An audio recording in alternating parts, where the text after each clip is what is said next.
It was 3 a.m. A loud knock on the door broke the silence like thunder in the calm. My daughter stood there, crying, bruised, broken in spirit. "Dad, my husband hit me.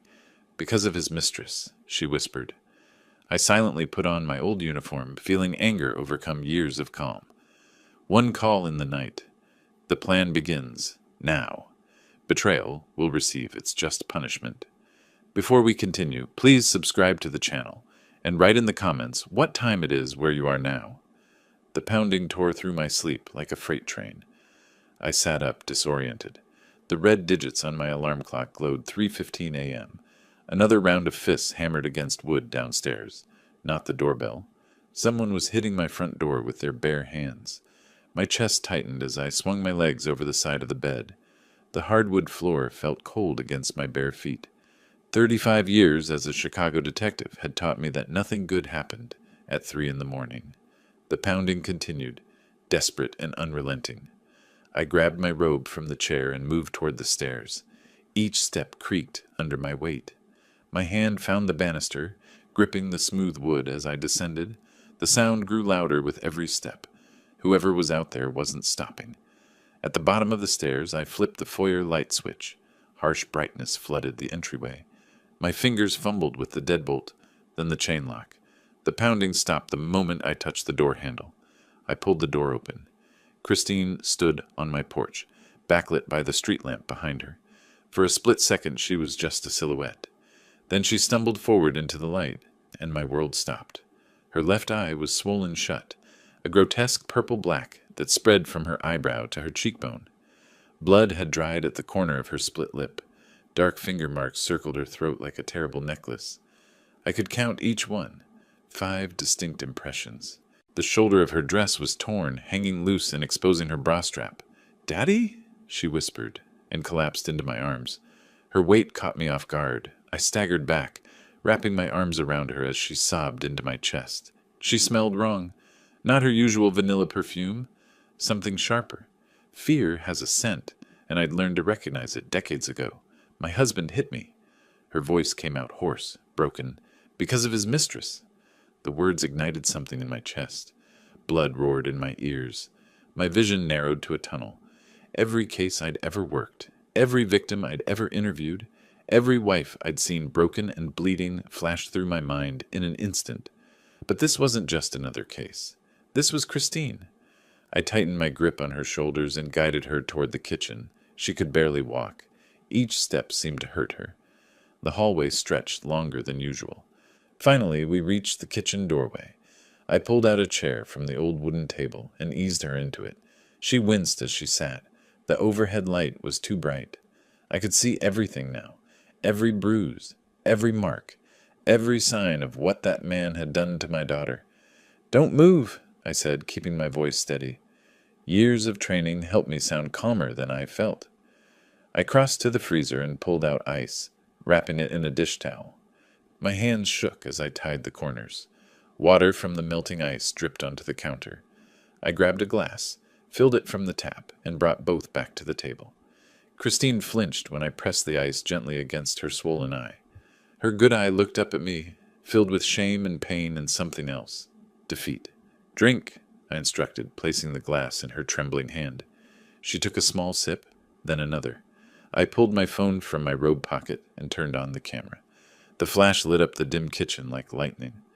"What are you doing?" she asked. "Documenting." I took photos from multiple angles. Her face, her throat, the torn dress. "We'll need these." She didn't protest, just sat there holding the ice pack, letting me work. "Tell me what happened," I said, sitting down across from her. Her story came in fragments. She'd found a hairpin under their bed. Not hers. When she confronted Titus, he'd exploded. Told her she was worthless. That Diane was younger, prettier, better. That Christine should be grateful he stayed with her at all. "He grabbed me by the throat," she whispered. "Shoved me against the wall. Said if I had a problem with it, I could leave." "So you came here," she nodded. "He's with her right now, in our house, in our bed." I stood up. My chair scraped against the floor. The sound seemed too loud in the quiet kitchen. Christine watched me, her good eye following my movements. "What are you thinking?" I looked at my daughter. really looked at her, the girl who used to dance on my feet in the living room, the teenager who'd rolled her eyes at my overprotective rules, the bride in white who'd asked me on her wedding day if her husband really loved her. I'd seen the signs, even then. "I'm thinking," I said slowly, "that this ends now." I moved toward the garage door, but stopped. My hand rested on the doorknob. Behind me, Christine's breathing was ragged and uneven. Her wedding day flickered in my mind. The signature room, 95 floors above Chicago. She'd looked so beautiful in that white dress, asking me that question as we danced. Christine's hands trembled around the water glass. I'd seen those hands before, steady and confident, holding a bouquet of white roses. Her wedding day, 8 years ago. How had we ended up here? The kitchen felt too small suddenly. I sat back down heavily in the chair, and the motion pulled me backward through time. June 14th, 2014. The signature room stretched before us. All glass and elegance on the 95th floor of the John Hancock Center. Floor-to-ceiling windows framed Lake Michigan, and the setting sun painted the water in streaks of orange and purple. 100 guests filled the space with laughter and champagne toasts. Christine had looked radiant in her wedding dress, all lace and silk, her dark hair swept up in an elegant twist. I'd watched her float through the room, smiling at guests, accepting congratulations. Titus stayed close to her side, his hand always on her elbow or the small of her back. At the time, I'd thought it was devotion. Now I knew better. It was possession. The reception had started smoothly enough. Titus worked the room like a politician, shaking hands and making charming conversation. He looked good in his expensive suit, confident and successful. The perfect son-in-law. Everyone said so. But there were moments, small things that nagged at me even then, though I'd pushed them aside. Christine had stood to give a thank you speech. She'd barely started when Titus interrupted her. "Honey, that's not quite how we met." "Let me tell it." He took the microphone from her hand. She'd smiled, but the light in her eyes had dimmed. Later, at the head table, I'd watched him order her meal without asking what she wanted. "She'll have the salmon. She needs to watch her figure." Christine had laughed it off, but her cheeks had flushed red. During the toasts, she'd tried to tell a joke about their first date.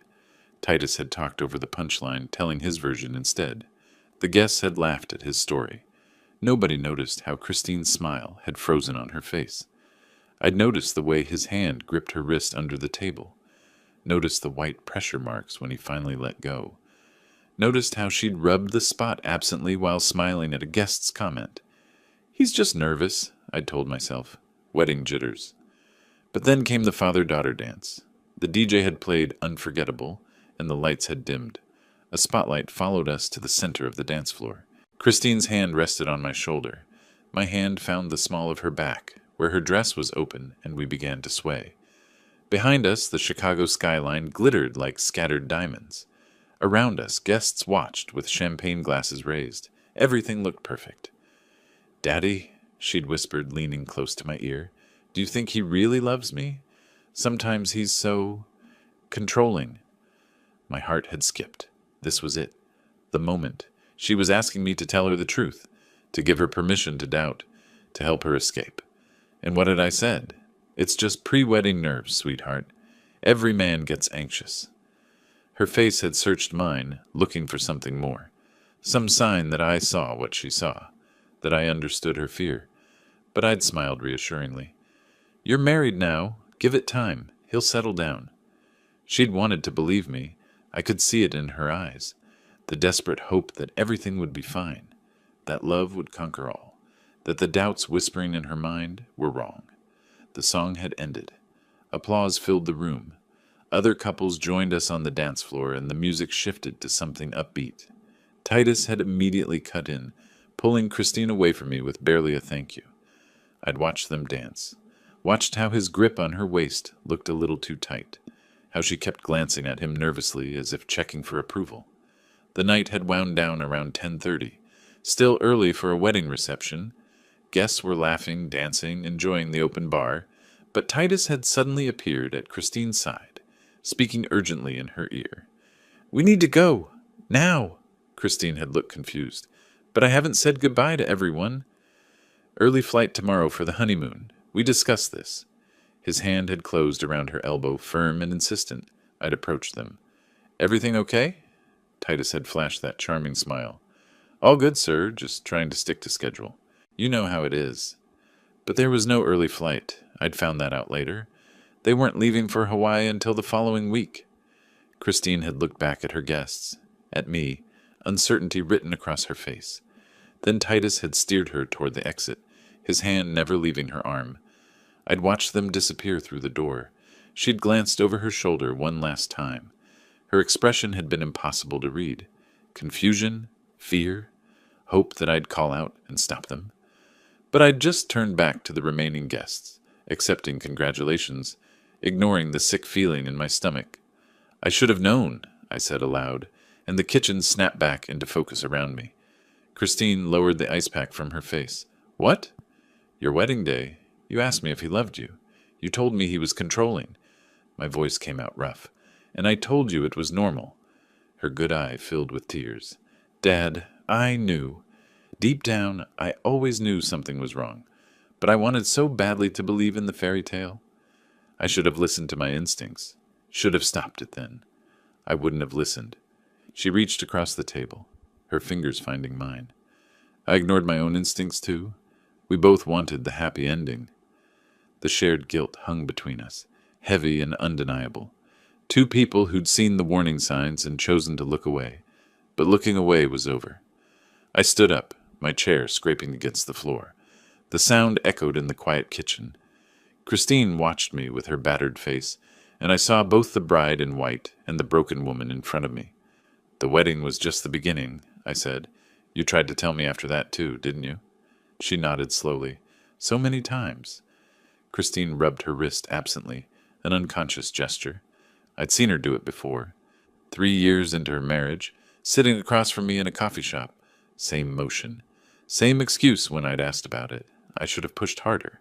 The kitchen clock showed 4:05 a.m. Outside the window, the street remained dark and empty. Inside, memories cascaded through my mind like dominoes falling. 4 years, 4 conversations, 4 chances I'd let slip away. April 2015, 11 months after that perfect wedding. The Wormhole Coffee in Wrigleyville had become our meeting spot. Small place, all exposed brick walls and vintage arcade games, smelling perpetually of dark roast espresso. We'd sit in the corner booth by the window, watching the afternoon traffic pass outside. Christine had arrived right after school let out, still carrying papers to grade. She'd looked different somehow, thinner. Her clothes hung loose on her frame, and she'd chosen a high-neck sweater, despite the spring warmth. "How's married life?" I'd asked, pushing a latte across the table to her. She'd wrapped her hands around the cup, but didn't drink. "Good. Really good." But her eyes hadn't met mine when she said it. We'd talked about safe things, her teaching job, the 8th graders giving her trouble, my adjustment to retirement. The conversation had drifted comfortably until she'd mentioned her college friends. "Titus thinks I should spend less time with them," she'd said, still not looking at me. "He cares about me, Dad. Says they're bad influences." Something in my chest had tightened. "That's not caring, Christine. That's control. He knows them better than I do." Her voice had taken on a defensive edge. "He sees things I don't notice." "Isolation is a classic tactic," I'd started, but she'd cut me off. "You're being overprotective. I'm not a case from your detective days." Her phone had buzzed on the table. Once, twice, 3 times. She'd checked it each time, her shoulders tensing with every notification. "I should go," she'd said abruptly, gathering her things. "Errands to run." I'd watched her hurry out, barely touching her coffee. Through the window, I'd seen her checking her phone again as she walked away. "She's an adult," I'd told myself. "She needs to make her own choices." But I'd known better. I'd seen this pattern hundreds of times. October 2016. Baby Alex was 3 months old. Christine had rushed into the Wormhole Coffee 15 minutes late, apologizing immediately. Sorry. The sitter was late, and I had to—" She'd stopped mid-sentence, looking exhausted. Dark circles shadowed her eyes. Her clothes were unflattering, deliberately so.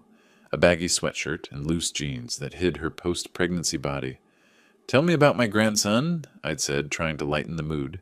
Her face had brightened briefly. She'd talked about Alex's first smile, his sleep schedule, the tiny fingers that gripped her hand. But underneath the proud mother talk, something else had seeped through. Titus says I'm feeding him wrong, that the clothes I buy are too cheap, that my body... She'd trailed off, shame coloring her cheeks. What about your body? Nothing. Just, he wants me to lose the baby weight faster. Says other mothers at his company look better than I do. Rage had flared hot in my chest. What kind of man says that to his wife? He wants me to take care of myself, she defended quickly. To be my best. Her phone had vibrated on the table. She'd jumped like she'd been shocked, snatching it up immediately. Hey, honey, she'd said into the phone, her voice shifting to something apologetic. Yes, I'm with Dad. No, just coffee. I'll be home soon to start dinner. She'd hung up and stood. I need to go. Christine, wait. But she'd already been gathering her purse, her half-finished coffee abandoned on the table. The door had swung shut behind her, leaving me alone in the booth.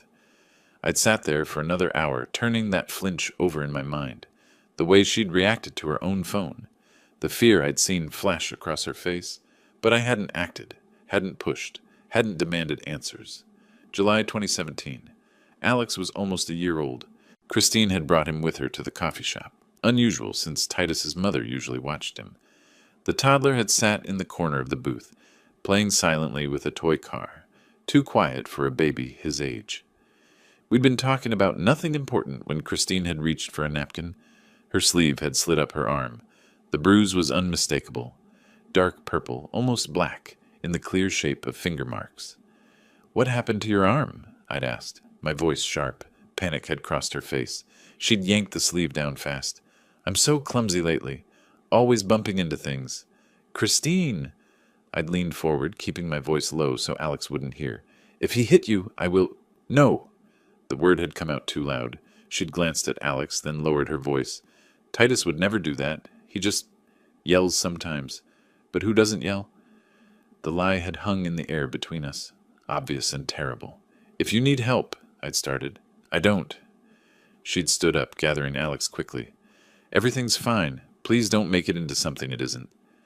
Alex had looked up at me with wide, solemn eyes. Too serious for a child. Too aware. They'd left within minutes, Christine moving fast, not looking back. Through the window, I'd watched her strap Alex into his car seat, her movements jerky and nervous.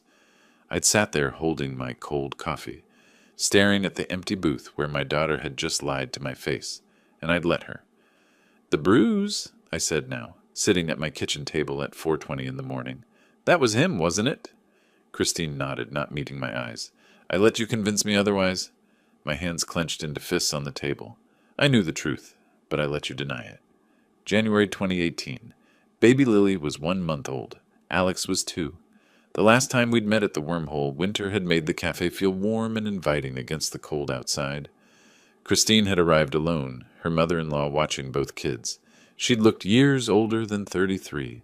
Gray strands had appeared in her hair. Her hands had shaken when she'd lifted her coffee cup. Titus has a lot of business meetings lately, she'd said, her voice flat. Comes home very late. Does he help with the kids? A bitter laugh. He says childcare is my job. I'm home for summer break anyway. Christine! I haven't been out without the children in months. Her voice had cracked. Tears had pooled in her eyes. The money's tight, but somehow he always has cash for his business dinners, and...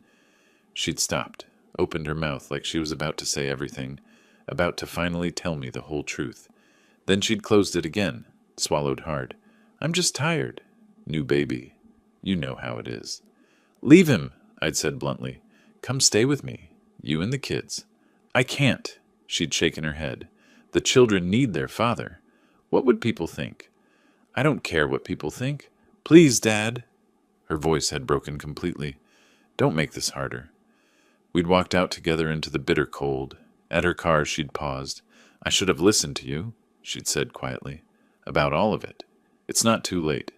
Maybe next time. There hadn't been a next time. Not until tonight. Back in my kitchen, 4:25 a.m., glowing on the microwave clock, I saw the pattern clearly. The classic progression I'd witnessed countless times as a detective. Isolation, criticism, violence, despair. You tried to warn me, Christine said softly, understanding where my mind had gone. I should have done more than warn. I wouldn't have listened. She touched my hand across the table. I had to hit bottom. Well? I looked at her battered face in my kitchen at 4 in the morning. This is bottom. She nodded, something like relief crossing her features. Yes, it is. I stood up, my chair scraping loud in the quiet house. No more guilt. No more looking backward. No more waiting for her to be ready. One more thing I need to tell you, Christine said. Last summer, I found text messages between Titus and Diane. They've been seeing each other for... Christine's phone lay face down on the table. Screen dark. I stared at it, and suddenly I was somewhere else. Another phone. Another summer afternoon.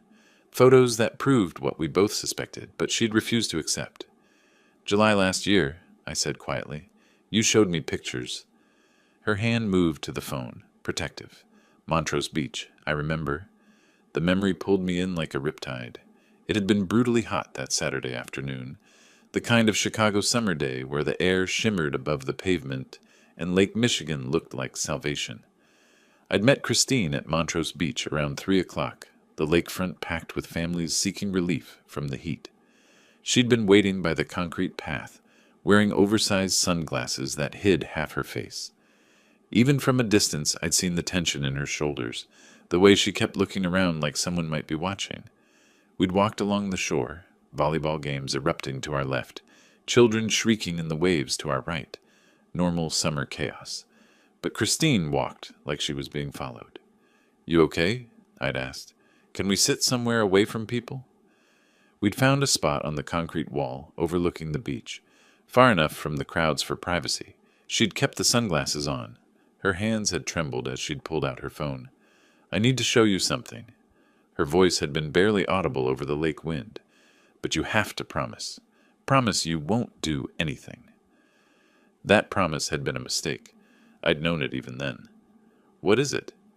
I know Titus is... She'd stopped, swallowed hard. There's someone else. The suspicion hadn't surprised me.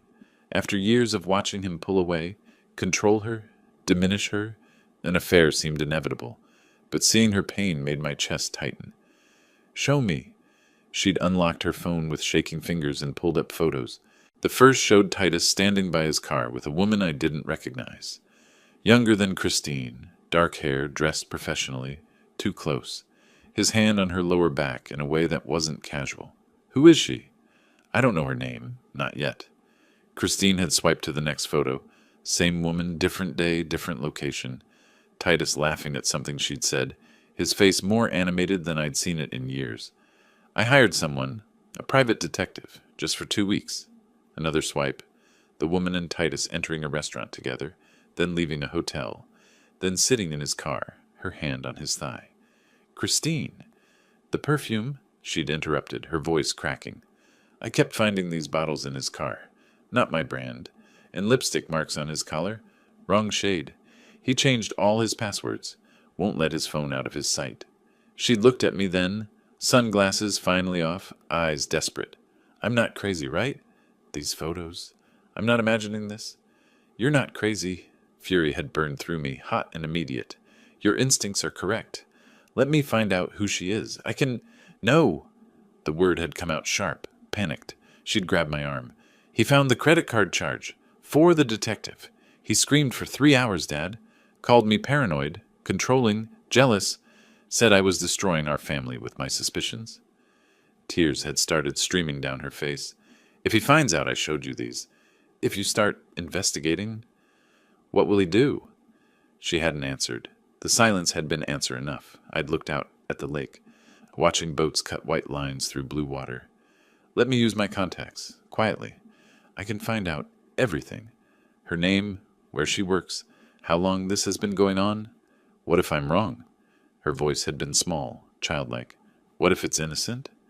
Christine! I'd turned to face her fully. Look at these photos. There's nothing innocent here. But she'd shaken her head, already pulling back. Maybe I'm not. Maybe if I were a better wife, my body after the kids, I'm tired all the time. I'm not... Stop. The word had come out harder than intended. Don't you dare blame yourself for his choices. You're an excellent wife and mother. His betrayal is about him, not you. She'd cried then, really cried, her shoulders shaking. Around us, families had played and laughed, completely unaware of the marriage disintegrating on the concrete wall. "What did the kids say?" I'd ask gently. "They don't know. Can't know." She'd wiped her eyes roughly. "What would I tell them? Your father loves someone else? You can't protect them from this forever. I just need time. Time to figure out what to do." "How much time? Until what?"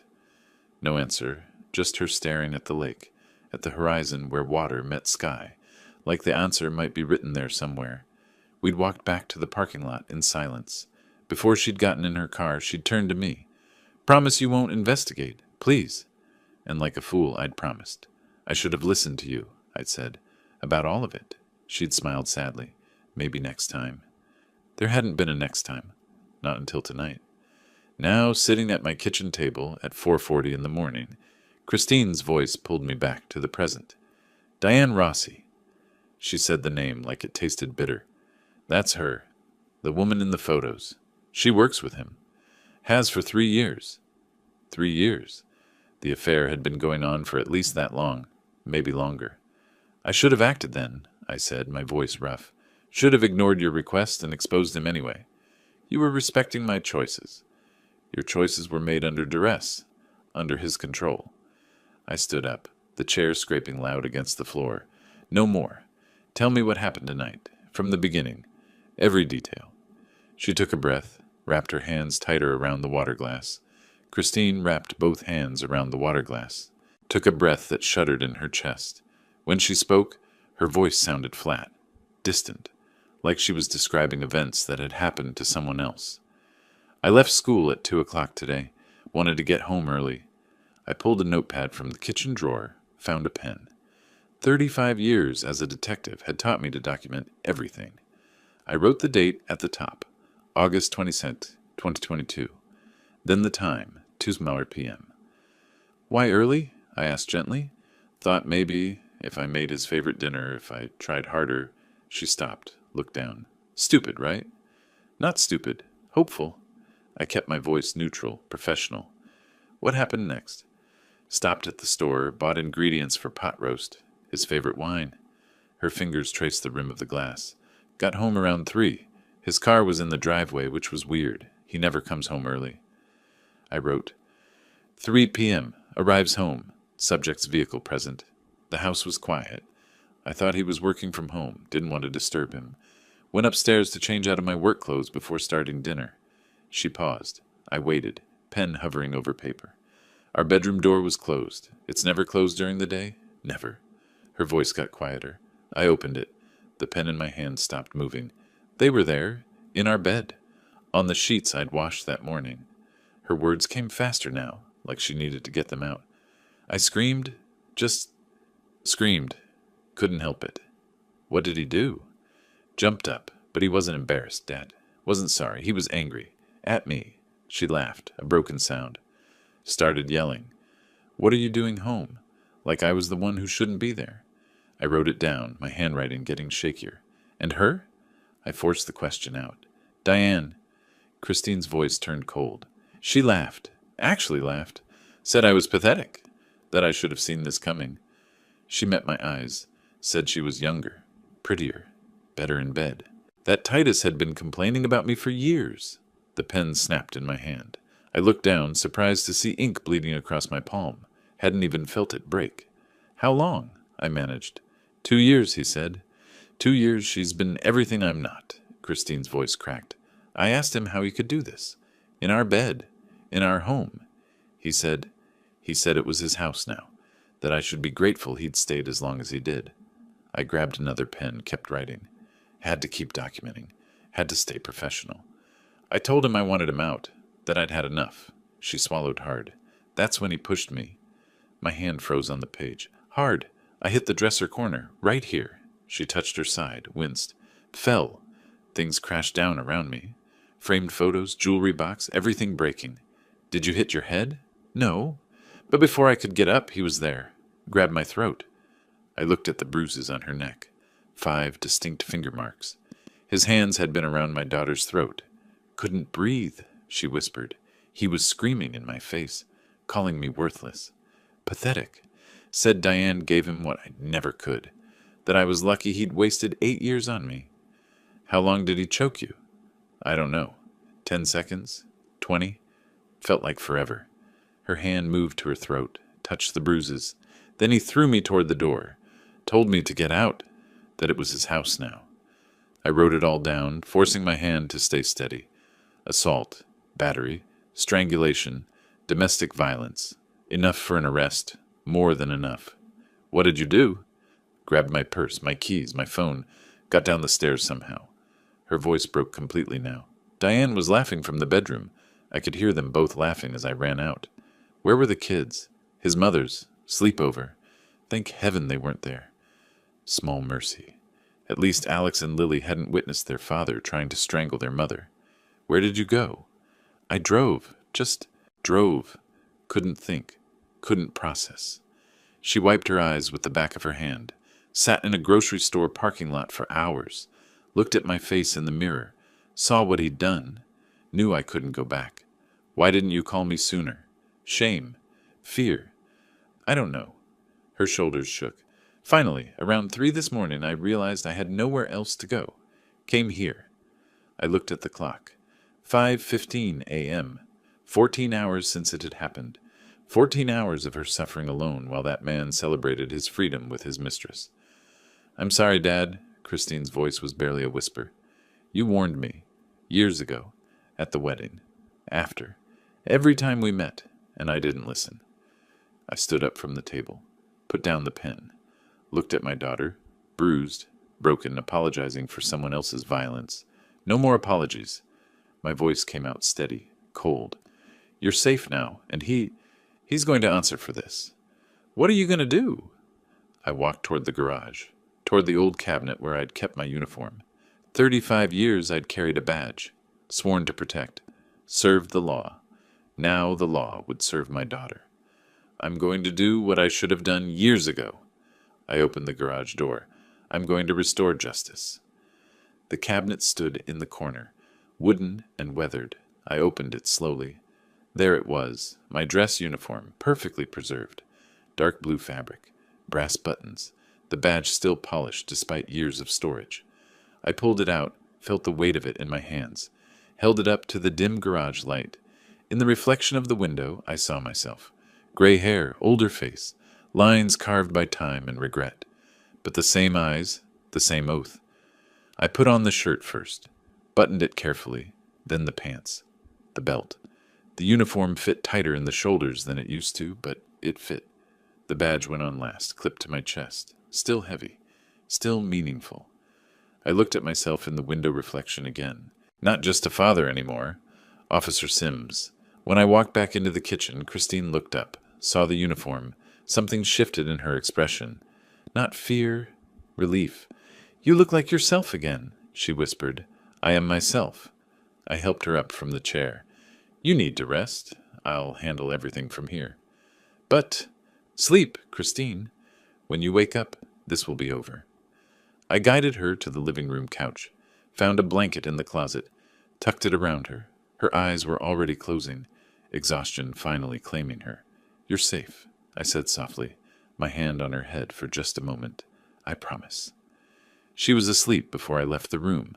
I walked to my study, closed the door quietly behind me. When I walked back from the garage, Christine was still at the table. She looked up, saw the uniform, and something changed in her eyes.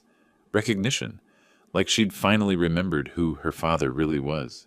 You still have it, she said quietly. Never got rid of it. I touched the badge on my chest. Couldn't. What happens now? Now you rest. I handle the rest. I helped her stand, guided her to the living room couch. She moved like every muscle hurt. Probably did. I found a blanket in the hall closet, the soft blue one she'd liked as a teenager. Spread it over her, tucked the edges around her shoulders. She was already half asleep, eyes closing despite trying to stay awake. The kids, she mumbled, are safe at their grandmother's. We'll get them soon. I smoothed her hair back from her forehead. Sleep now. When you wake up, everything will be different. Her eyes closed fully. Within seconds, her breathing evened out. I watched her for a moment, my daughter, finally at peace after hours of terror. Then I turned and walked to my study, closing the door with barely a sound. The room was exactly as I'd left it when I retired. Wooden desk scarred from years of use. Filing cabinets against one wall. My old district map of Chicago pinned to the corkboard. Neighborhoods marked in different colors based on crime rates. The desk lamp cast a circle of yellow light when I switched it on. I sat down in the leather chair, pulled out a fresh legal pad, and wrote at the top, Domestic Violence Incident, Christine Hale, August 22, 2022. Then I started building the timeline. 2 p.m. Victim leaves workplace early. 3 p.m. Victim arrives at residence. 5247 S. Kenwood. Off. 3:15 p.m. Victim discovers husband with another woman in marital bedroom. 3:30 p.m. Physical assault occurs. Pushing, strangulation, forced removal. 3:15 a.m. Next day. Victim arrives at father's residence. 3:20 a.m. Injuries documented with photographs. 4:45 a.m. Full statement obtained. I studied what I'd written. The elements were all there. Witness testimony. Christine's account. Physical evidence. Photographs of injuries. Probable cause. Visible bruising, marks consistent with strangulation, split lip. Documentation. Time-stamped photos. Written statement. Enough for an arrest. More than enough. I pulled out my old notebook, the one with contacts I'd kept from my years on the force. Flipped through pages of names and numbers. Some crossed out, retired, moved away, passed on. Found the one I needed, Mike Donnelly, my former partner. Still active, still working domestic violence cases. If anyone would understand the urgency, Mike would.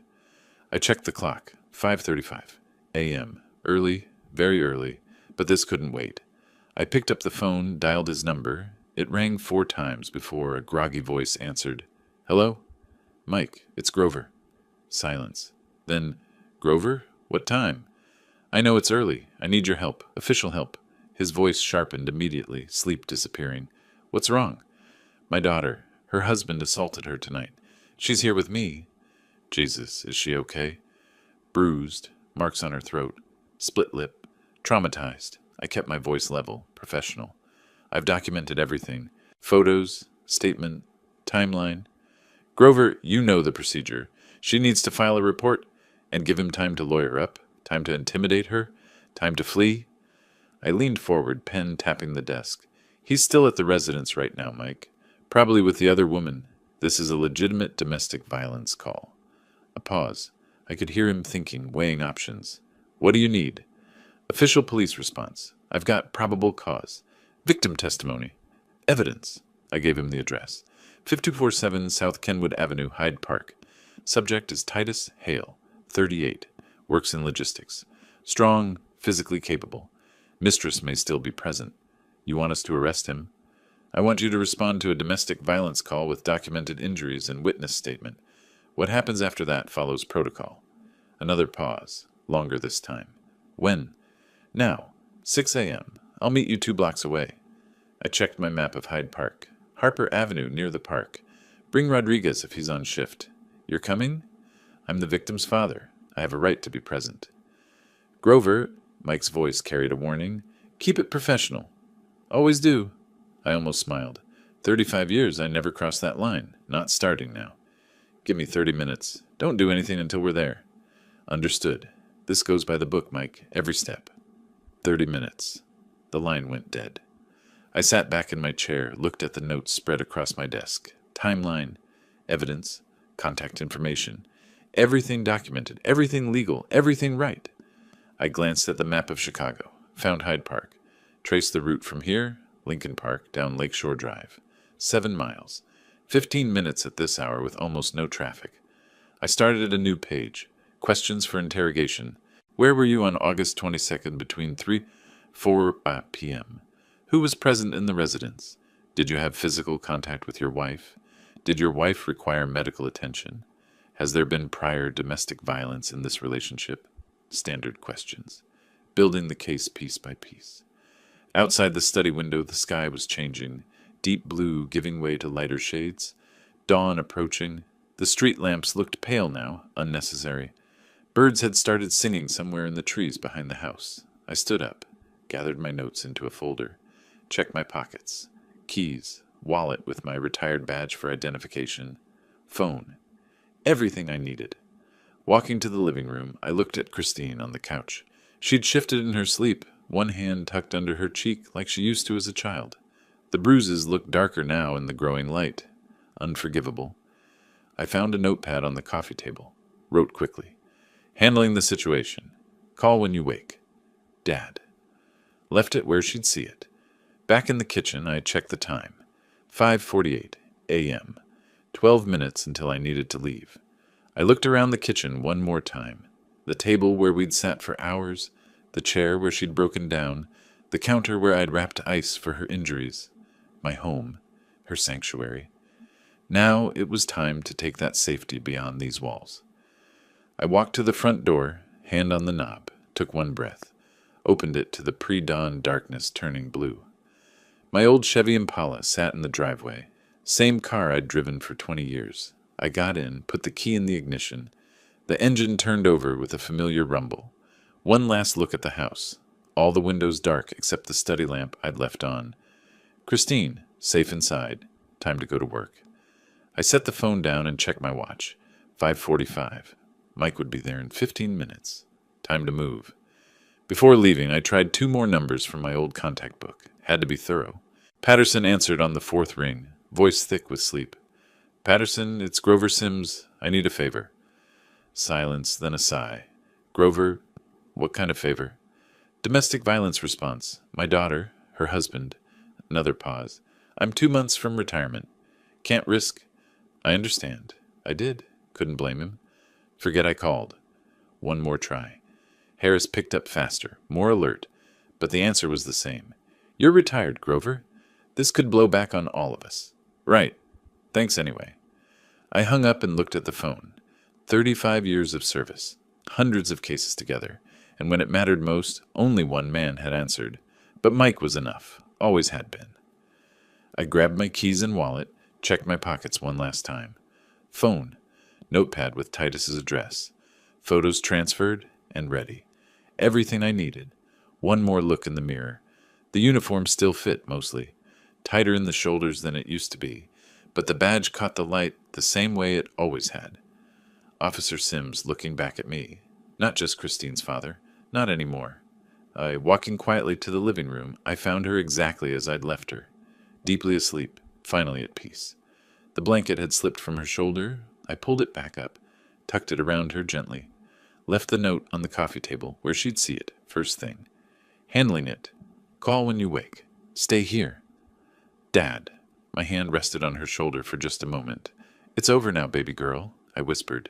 She didn't stir. Outside, the pre-dawn air hit cool and clean. The street was empty except for a few lights and windows. Early risers starting their day, completely unaware that justice was about to be served 7 miles south. My Chevy Impala waited in the driveway, faithful as ever. 20 years I'd driven this car. It knew the way.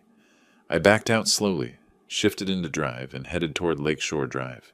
The city was just waking up. Delivery trucks rumbled past. A few shift workers headed home, faces tired in their headlights. Traffic lights stayed mostly green, the timing perfect for once. My radio stayed off, just the engine's familiar rumble and the sound of my own breathing. Lake Michigan stretched out to my right as I merged onto the drive, dark water beginning to catch the first hints of dawn. The sky was shifting from deep purple to something lighter. Pink and orange touched the horizon. Beautiful morning for this. I passed familiar landmarks. Museum campus, dark silhouettes of buildings against the lightning sky. McCormick Place, massive and silent. These streets, I'd patrolled them for decades. Knew every corner, every neighborhood, every kind of trouble that happened here. At 35th Street, I checked my watch. 5:55, right on schedule. The exit at 51st came up fast. I took it smoothly, years of muscle memory guiding the turn. 2 more blocks to Harper Avenue. The meeting point. Mike's patrol car sat under a street lamp, engine running, lights off. Another car behind it, Rodriguez's personal vehicle. I pulled up beside them and cut the engine. 6:02 by my dashboard clock. Mike got out first, in full uniform, expression serious. Rodriguez followed, younger guy, early 30s, Hispanic, sharp eyes that didn't miss much. Both of them approached my car. I stepped out. The morning air had that quality it only gets right before sunrise. Everything suspended. Waiting. "Christine?" Mike asked immediately. "Safe. At my place? Sleeping." He nodded once, satisfied. "This is Officer Rodriguez." Gestured to the younger man. Briefed him on the way over. Rodriguez extended his hand. "Mr. Sims. Heard a lot about you, sir." "All bad, I hope." I shook his hand. "Firm grip. Good." "Mostly good, actually." A slight smile, then serious again. "Let's make sure justice gets done." I liked him immediately. Mike pulled out his notepad. Standard DV response. "You have the victim statement?" I handed him my phone with the photos pulled up. Christine's face, the bruises, the marks on her throat. Rodriguez looked over Mike's shoulder, and I watched his jaw tighten. "That's extensive," Rodriguez said quietly. "Strangulation marks, facial trauma, defensive injuries." Mike scrolled through. "Time stamped?" 3:20 this morning. Taken at my residence immediately after she arrived." Mike looked up. "Suspect name?" "Titus Hale, 38. My son-in-law." Rodriguez's expression shifted, understanding now. "This is personal for you." "This is professional," I corrected. "I'm here as the victim's father, not as a cop." Mike met my eyes. "He knows that, Grover. But let's be clear. Rodriguez and I handle all contact. You observe." "Agreed?" "Agreed. Standard procedure," Mike continued. "Knock and announce. If he refuses entry, we have probable cause based on victim testimony. If he consents, we document the scene." Rodriguez nodded. "What if he runs?" "Fenced yard," I said. "Only one exit. Front door." "Then he won't get far." Mike closed his notepad. "Address?" 5247 South Kenwood. 2-story townhouse. His BMW should be in the driveway. Might be another car, the mistress. "She was present during the assault?" "According to Christine, yes. Found them together in the bedroom." Mike and Rodriguez exchanged glances. "Witness," Rodriguez said. "Potentially." Mike looked at both of us. "Let's move. Grover, you follow behind. Park across the street. Stay by your vehicle unless we need you." "Understood." We got back in our cars. Mike's patrol car pulled out first. No lights, no sirens. Didn't want to alert the neighborhood yet.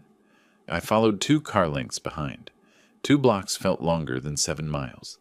The houses on Kenwood were quiet, respectable. Families sleeping, kids safe in their beds, completely unaware. A dog barked somewhere. Birds were starting their morning songs. Normal life about to be interrupted. There. 5247. 2-story brick townhouse. Peaked roof. Small front yard. Titus's black BMW sat in the driveway, expensive and sleek. Next to it, a smaller sedan. Silver Honda. Diane's, most likely. Mike's patrol car slid smoothly to the curb directly in front. I parked across the street at an angle. Clear view of the front door. All 3 of us got out simultaneously. An upstairs window showed light. Bedroom. They were awake, or had never gone to sleep. Rodriguez adjusted his radio. Mike's hand rested near his weapon. Standard position, nothing aggressive yet. Just ready. They crossed the street. I stayed by my car, exactly as promised. Watched them walk up the driveway, past the BMW, past the Honda, up the 3 steps to the front porch. The sun was breaking over the horizon now, golden light spreading across the quiet street. Beautiful morning. Perfect timing. Mike raised his fist to knock. Mike's fist hit the door 3 times. Solid. Authoritative. The sound echoed down the quiet street, and I saw curtains twitch in a neighbor's window. 10 seconds passed. Nothing. Mike knocked again, harder this time. "Chicago police, open the door." I watched the upstairs window. Movement behind the curtain. Someone looking down, then pulling back quickly. Rodriguez noticed too, his hand moving toward his radio. 20 more seconds. The foyer light flicked on, visible through the small window beside the door. Footsteps inside, heavy on stairs. Someone was coming. The lock turned. Chain rattled. The door cracked open about 4 inches. Chain still engaged. Titus's face appeared in the gap. Hair disheveled. Bathrobe hastily thrown on. Squinting against the morning light. "What the—" He blinked, focused. "It's 6 in the morning. What do you want?" Mike held up his badge, professional and calm. "Officer Donnelly, Chicago PD. Are you Titus Hale?" "Yeah, that's me." Titus's voice carried irritation, but underneath I heard something else. Nervousness. "What's this about?" "We need to speak with you about an incident yesterday involving your wife." Titus's face changed. Brief panic. quickly masked. What incident? There's no incident. Everything's fine. Can you open the door completely, sir? Titus hesitated. His eyes moved past Mike to Rodriguez, then across the street to me. Recognition hit him like a physical blow. His face went pale. Grover? The chain slid off. Door opened wider. He was trying to process, trying to understand. What? Why are you in uniform? I stepped forward from my car, staying on the sidewalk, but making sure he could see me clearly. Where's Christine, Titus? She left. We had an argument. She left. His voice was shaking now. Whatever she told you, Rodriguez cut in. Where is your wife currently, Mr. Hale? I don't know. She just took off. Titus looked between the three of us, calculating, tried for charm. Officers, listen, this is just a misunderstanding between husband and wife. You know how it is. Arguments happen. We have a report of domestic violence. Mike's voice stayed level. That's why we're here. Domestic violence? Titus forced a laugh that came out hollow. Christine's being dramatic. She exaggerates things. Always has. Behind him, lighter footsteps on the stairs. A woman's voice, sleepy and confused. Titus? What's going on? Diane appeared over his shoulder, wearing one of Titus's shirts and nothing else. Bare legs, hair messed from sleep. She froze when she saw the uniforms. Rodriguez's eyebrows went up. And who is this, Mr. Hale? Titus turned white. We work together. I live down the street, Diane interrupted, then seemed to realize how ridiculous that sounded at 6 a.m. in his shirt. We were working late. Ma'am, I need you to stay where I can see you. Mike's tone left no room for argument. Diane tried to back toward the stairs, but Rodriguez moved slightly, blocking her path with his presence alone. She stayed put, arms crossing over her chest. Is this about Christine? Diane's voice carried a defensive edge. Because she's always causing drama. Always playing the victim. I felt my hands curl into fists. Mike noticed, stepping slightly between me and the doorway. Rodriguez's eyes narrowed. Playing the victim how, exactly? Diane's mouth opened, then closed. She'd realized her mistake, but kept going anyway. Maybe she wanted this. Maybe she drove him to... Diane! Titus snapped. Shut up! Drove him to what, ma'am? Rodriguez pressed. Diane went pale. I didn't mean we're just colleagues. This is all... Colleagues? I said quietly, my voice carrying across the space. At 6 a.m, in his house, wearing his shirt. She backed up another step, hitting the stairway railing. Mike took control. Mr. Hale, we have evidence of domestic violence that occurred at this address yesterday. We need to discuss this with you. Evidence? What evidence? Titus's voice pitched higher. She's lying. Whatever she said, she's making it up. Rodriguez pulled out his phone, holding it so Titus could see. Christine's face, battered and bruised. These were taken at 3:20 this morning. Photographs don't lie, Mr. Hale. Titus stared at the image. For a moment, something flickered across his face. Maybe regret, maybe just fear of consequences. It wasn't... She fell. She fell into your hands? I stepped closer, keeping my voice controlled, but letting the steel show through. She fell, and somehow your fingerprints ended up around her throat. Grover, you're using your connections. This is harassment. Titus's desperation was showing. I'll sue. You'll come with us to answer questions, Mike interrupted. That's what you'll do. I don't have to talk to you. No, sir, you don't. But we can do this easy or hard, your choice.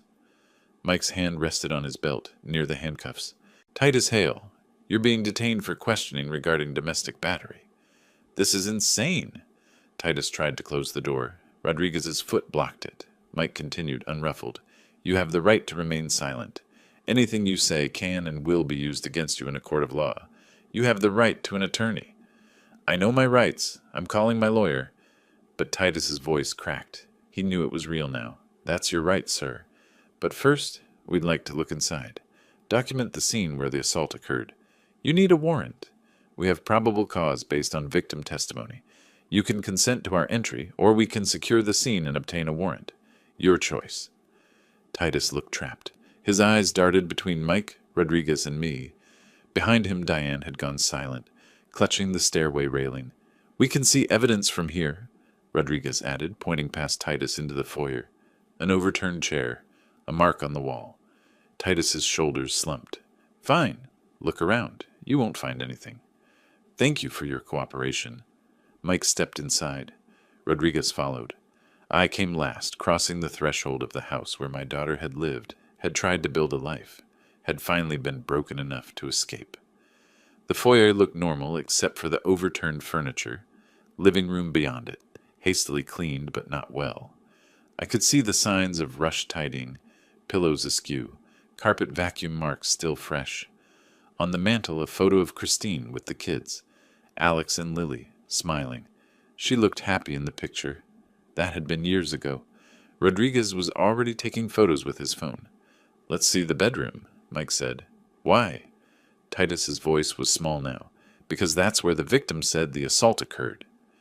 Titus led us upstairs, each step slower than the last. Diane pressed against the wall as we passed, her earlier defiance completely gone. She looked young suddenly, scared. We reached the second-floor landing. The bedroom door stood open. Even from the hallway, I could see the unmade bed, sheets twisted and falling off one side. Mike looked at me once, a question in his eyes. Ready? I nodded. We stepped inside. I stepped into the bedroom behind Mike and Rodriguez. The smell hit me first. Perfume, but not Christine's vanilla scent. Something sharper, cheaper, mixed with sweat and yesterday's fear. The bed was chaos. Sheets tangled, pillows on the floor, comforter half dragged onto the carpet. The dresser had items knocked over, cosmetics scattered, a lamp tilted at an angle, and on the floor, broken glass catching the morning light. I moved toward it without thinking. A picture frame, shattered, bent down, glass pieces tinkling as I picked it up. Our wedding photo, Christine in her white dress, Titus in his suit, both of them young and smiling. The glass had spider-webbed across their faces. Grover! Mike's hand on my shoulder. Not now. I set it down carefully and stood. Rodriguez was already methodically photographing everything, flash after flash, documenting the wreckage of my daughter's marriage. Fabric here! Rodriguez crouched by the dresser, using a pen to lift a piece of torn blue cloth. Christine's dress. I recognized it from the photos I'd taken hours ago. He bagged it carefully. Evidence! That doesn't prove anything. Titus stood in the doorway, arms crossed, trying to project confidence he didn't feel. Rodriguez ignored him, moving to the carpet edge. Blood here. He pulled out a swab kit. This'll need lab confirmation. She cut herself! Titus's voice pitched higher. She's clumsy, always hurting herself. I photographed her injuries, I said quietly, meeting his eyes. We know where that blood came from. Mike was examining the dresser corner. Torn fabric caught here. Matches what Rodriguez just bagged. He turned to Titus. This is where she hit when you pushed her? I didn't. We had an argument. Just an argument. About what? Rodriguez looked up from his evidence collection. She accused me of... Titus stopped, glanced toward the stairs where Diane waited. It doesn't matter. Accused you of what, Mr. Hale? Of having an affair, which is ridiculous. But his voice carried no conviction. Is it? I moved toward him. Diane's downstairs wearing your shirt at dawn. Mike opened a drawer, then another. In the third, he found what he was looking for. More torn fabric, hastily shoved inside. Attempting to conceal evidence, Mr. Hale? Titus went silent. I walked to the closet. Christine's clothes still hung there, neat and organized even though she was gone. Her jewelry box sat on the dresser, wedding ring inside, the real one she'd worn for 8 years. She'd left it behind. Left everything behind, except her life. From downstairs came the sound of a door opening. Rodriguez's head snapped up. She's moving! He bolted for the stairs. Ma'am, stop! I followed Mike and Titus down. Rodriguez had Diane by the back door, his hand on her arm, not rough, but firm. You need to stay, ma'am. I didn't do anything, Diane's voice cracked. Let me go. Nobody's arresting you, but you're a potential witness. We need a statement. Rodriguez guided her back to the living room. Mike, Titus, and I followed. Diane collapsed onto the couch, crying now. All her earlier arrogance dissolved. Were you here yesterday afternoon, Ms.? Mike had his notepad out. Rossi. Diane Rossi. She looked at Titus for help. He wouldn't meet her eyes. Were you here yesterday? She hesitated. Don't say anything, Titus warned. She's not under arrest, Mike said calmly. She can choose to cooperate. Makes everything easier. Diane broke. I didn't know she'd come home. Titus said she works late on Tuesdays. So you were here? We were upstairs.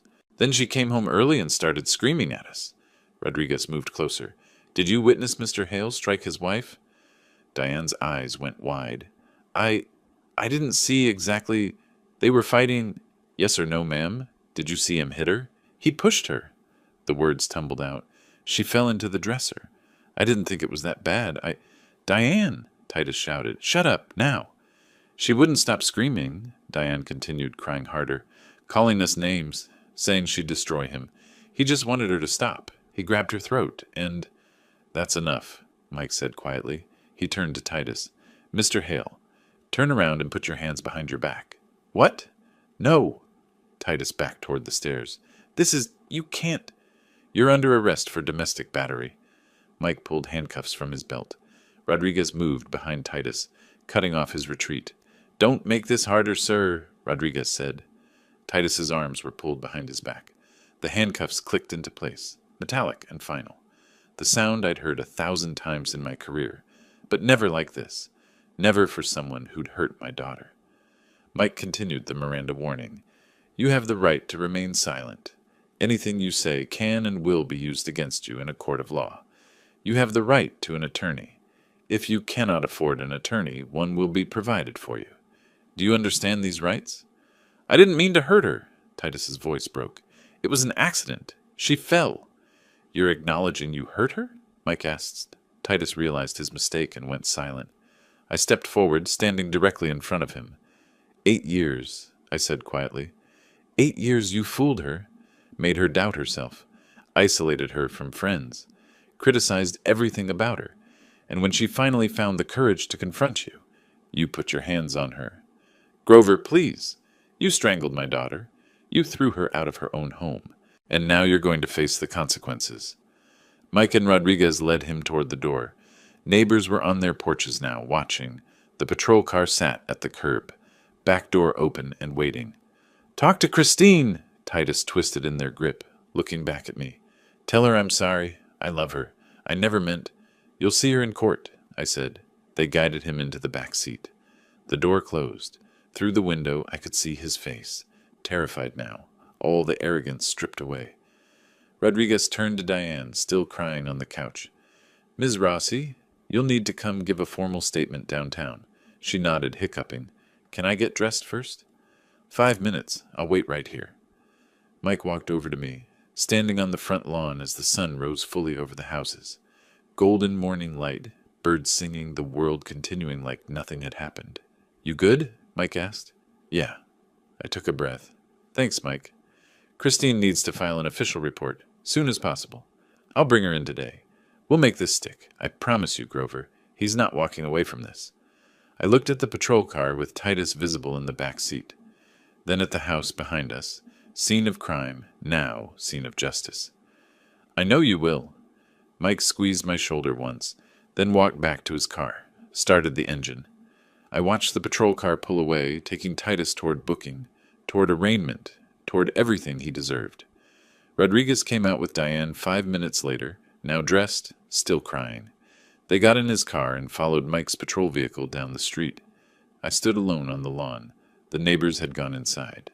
The street was quiet again. Normal morning in Hyde Park, except for one townhouse where everything had changed. I got in my Impala, started the engine. One last look at 547 South Kenwood. Then I pulled away, heading north toward home, toward Christine, toward telling her it was finally over. The arrest was just the beginning. The real work, making sure he paid fully, would come in court. But for now, this morning, justice had been served, and my daughter was safe. The courthouse steps seemed steeper than I remembered. 35 years I'd climbed them as a detective, bringing cases, testifying, watching justice unfold. Now I climbed them as a father, my daughter's hand trembling in mine. 6 weeks had passed since that August morning when I'd watched Titus being driven away in handcuffs.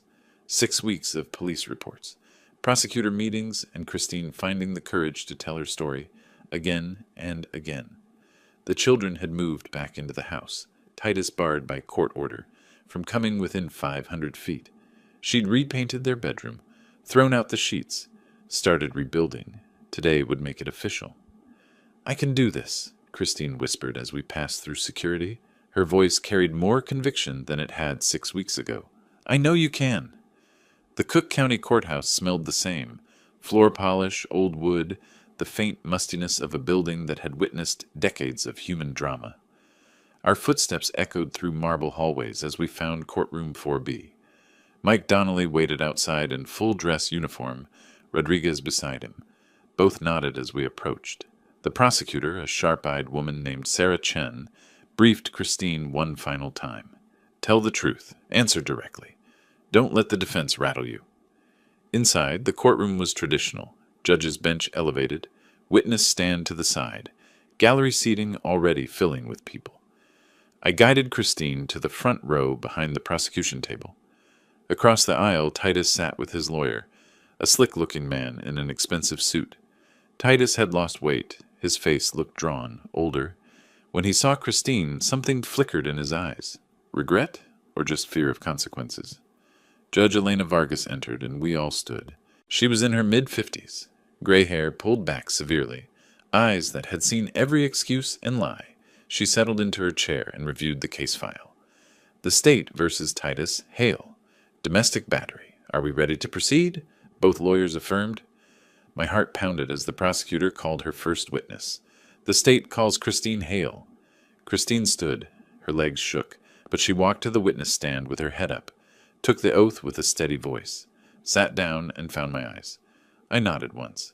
Mrs. Hale, the prosecutor began gently, please tell the court what happened on August 22nd of this year. Christine took a breath. I came home early from work. Around 3 in the afternoon. I wanted to surprise my husband, make his favorite dinner. Her voice was quiet but clear. When I got upstairs to our bedroom, I found him there with another woman, in our bed. She described it all, the confrontation, Diane's mockery, Titus's rage. The jury leaned forward listening. Every word painted the picture, betrayal, then violence. He pushed me hard. I fell backward, hit the dresser corner. She touched her side, where the bruise had been. Then when I tried to get up, he grabbed my throat. I couldn't breathe.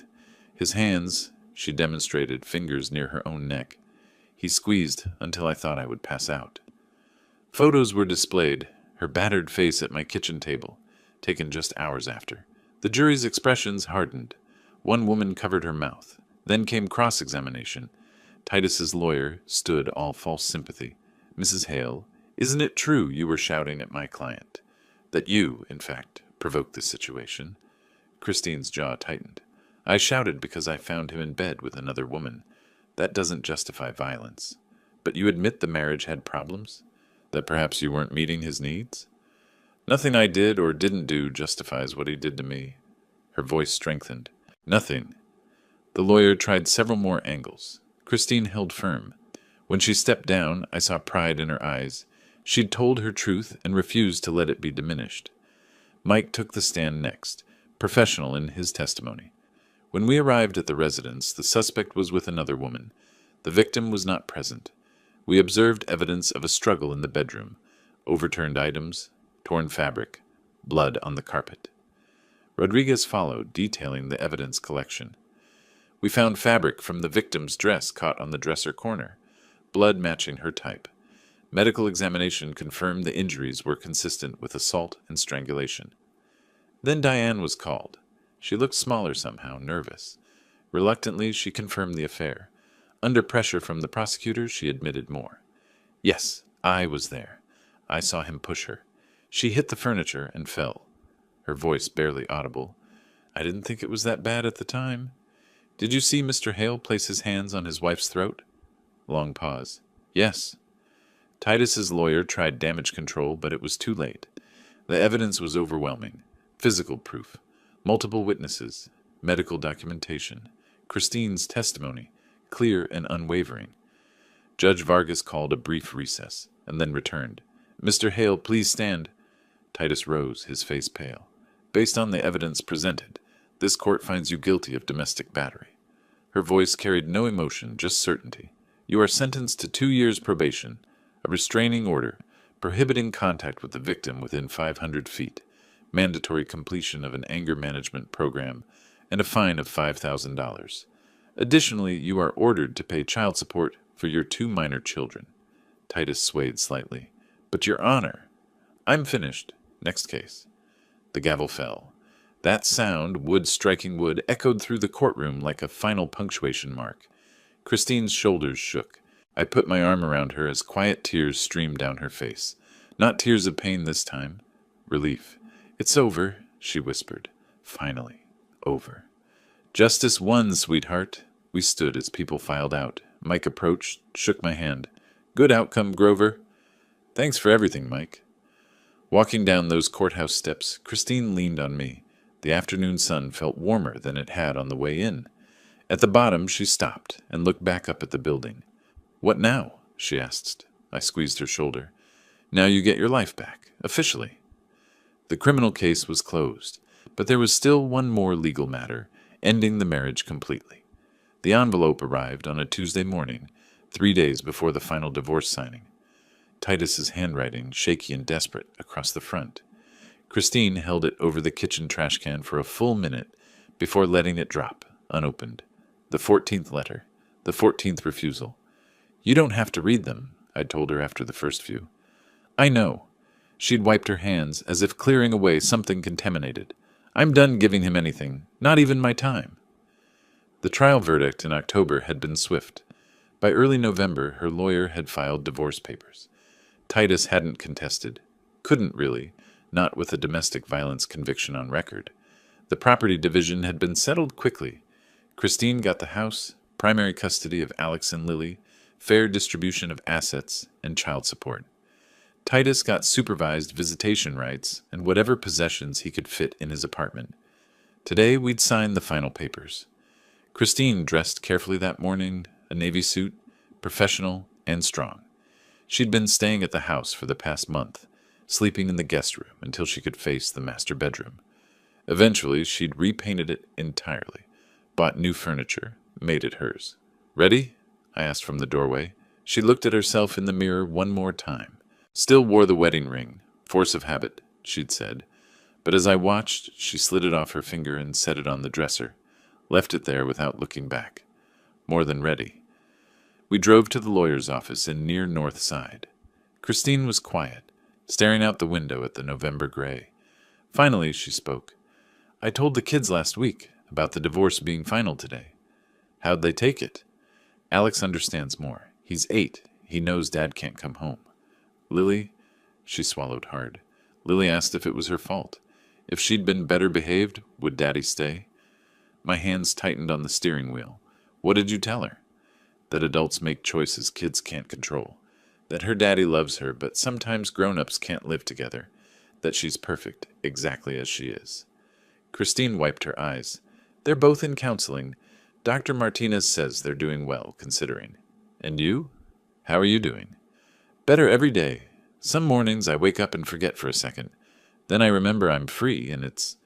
She smiled slightly. It's like breathing fresh air after being underwater. The law office occupied the 15th floor of a steel and glass building, modern, impersonal, perfect for ending what had started with such hope. The conference room was all clean lines and leather chairs. Christine's lawyer, Margaret Ross, waited with a stack of documents. Everything's in order, Margaret said, professional warmth in her voice. Once both parties sign, the divorce is final. You'll officially revert to your maiden name, if you choose. I do. Christine didn't hesitate. Christine Sims, like it should have been. We waited. At 10 o'clock, the door opened.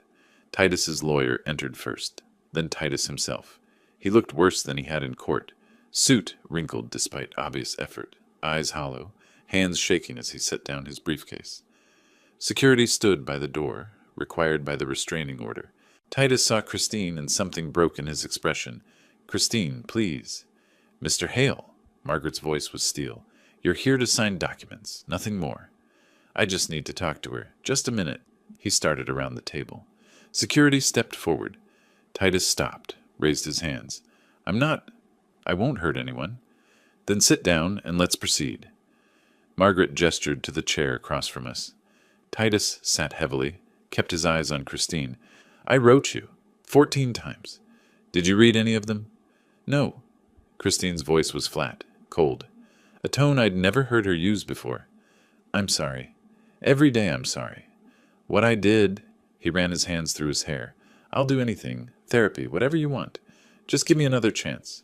You had 7 years to change. Christine leaned forward slightly. 7 years I asked you to be kinder, to listen, to stop controlling me. You chose not to. Then you chose violence. It was one mistake, one terrible moment. No. She shook her head. It was the final moment in years of mistakes.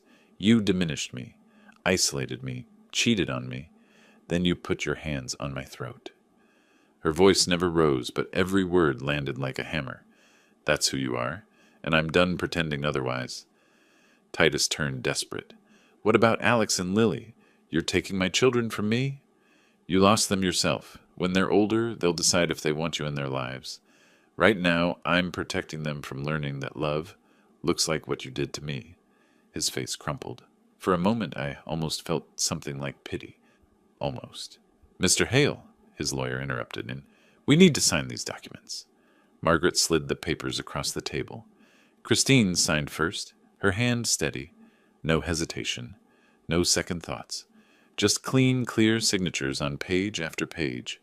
Titus picked up the pen, stared at the papers like they were a death sentence. In a way, they were. The death of everything he'd taken for granted. Sign them, I said quietly. It's over. He signed. Each stroke looked painful.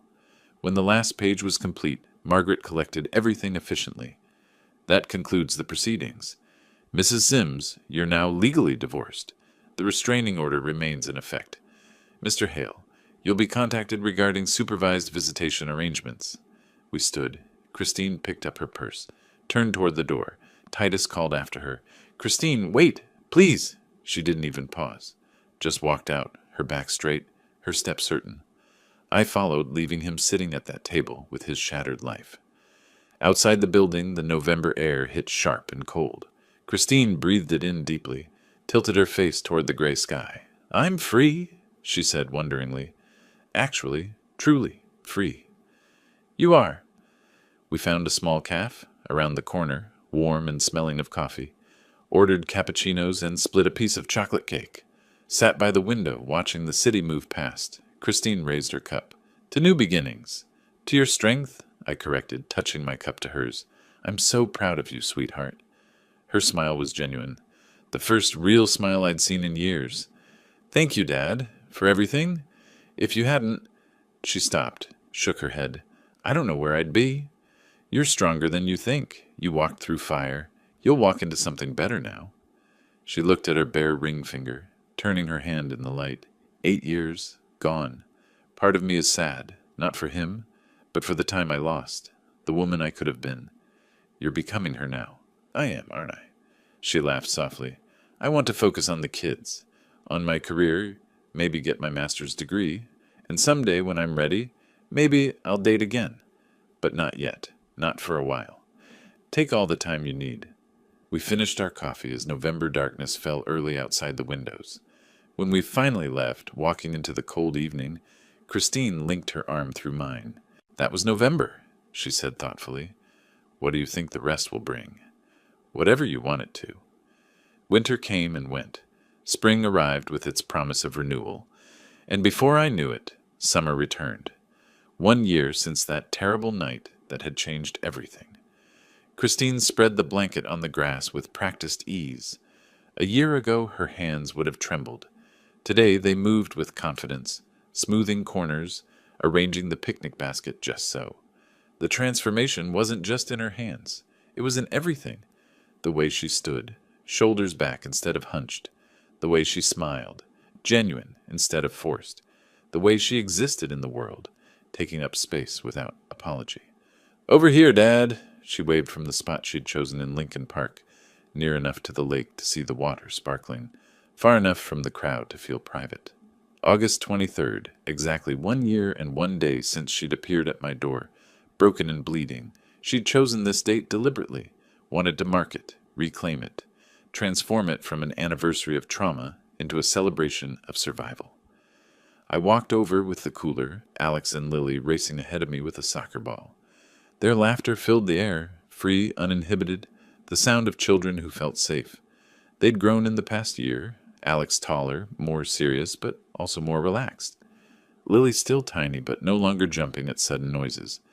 Perfect day for this, I said, setting down the cooler. Christine looked up at the cloudless blue sky, the sunshine making everything golden. Perfect day for everything. She looked healthy. Really healthy. The gauntness had filled out, color had returned to her cheeks, and her eyes, those eyes that had been so haunted, now sparkled with actual joy. She wore a simple sundress, hair loose around her shoulders. Sandals kicked off already. Relaxed in a way I hadn't seen since she was a teenager. We settled on the blanket as the kids played nearby, close enough to watch but giving us space. Christine unpacked sandwiches, fruit, cookies she'd baked herself that morning. Domestic normalcy that had once been poisoned, now reclaimed. "Can you believe it's been a year?" she asked, handing me a sandwich. "Some days it feels like yesterday. Other days it feels like a lifetime ago." "Both," she bit into an apple, thoughtful. "A year ago I couldn't imagine ever feeling safe again, let alone happy. But here we are." "Tell me how you're really doing," I said. Not the polite version, the truth. She considered this, watching Alex show Lily how to kick the ball properly. "I'm good. Actually good, not just saying it. The therapy helped. Still going. Probably always will. Work promoted me to department head in June. More money, more respect, more challenge. The house is mine now, really mine. I redecorated everything, made it ours." She gestured at the kids. "They're thriving. Dr. Martinez says they're remarkably resilient. And Titus?" Her expression didn't even flicker.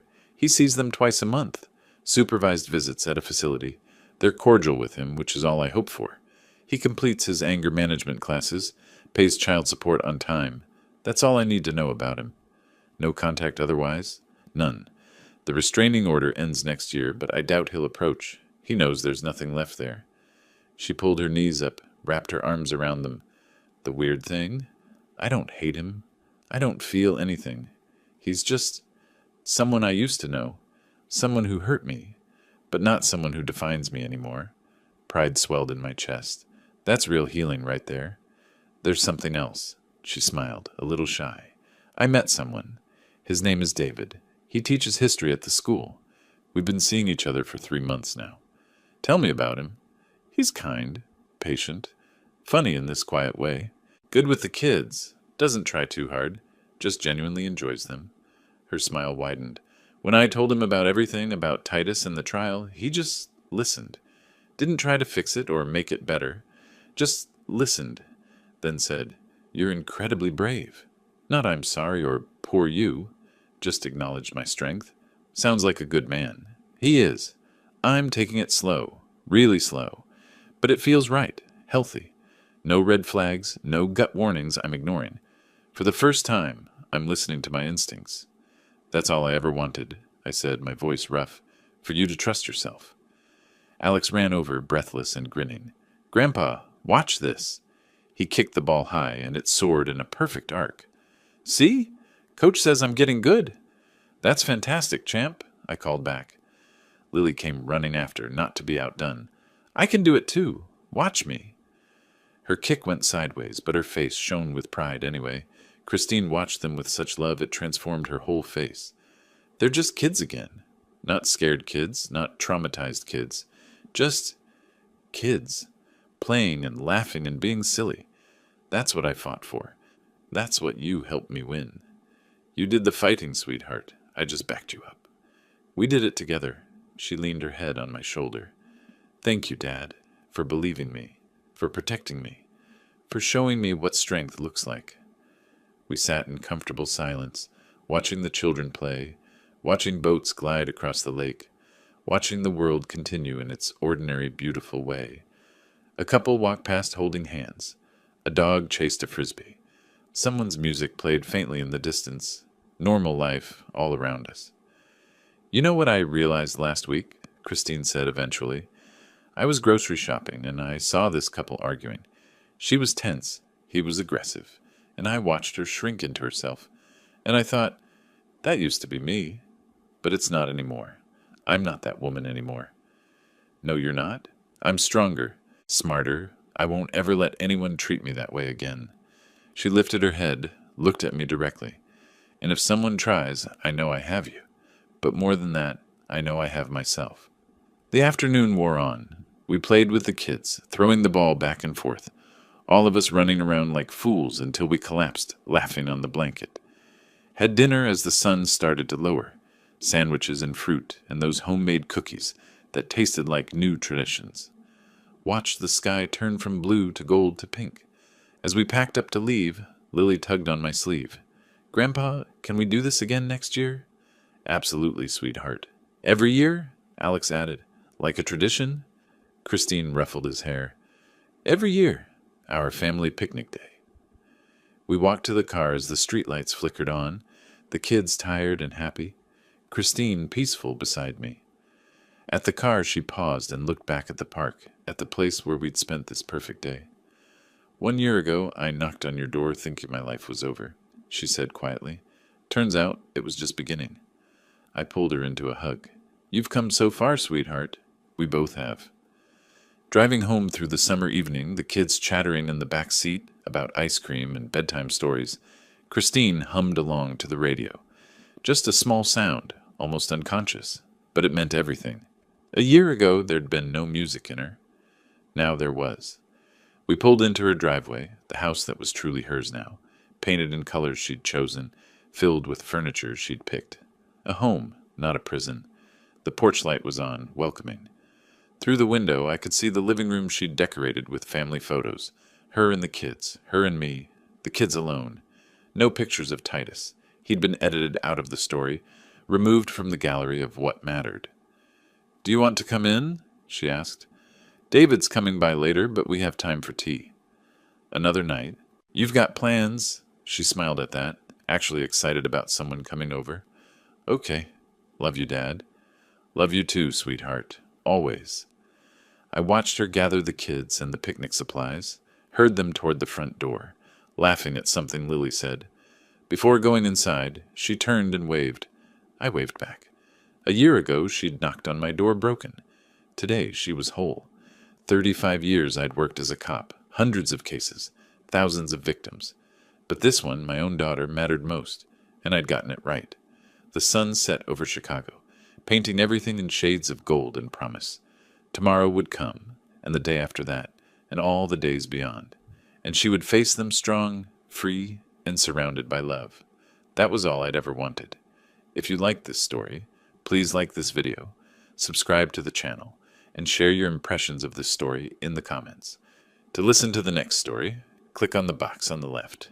Thank you for watching.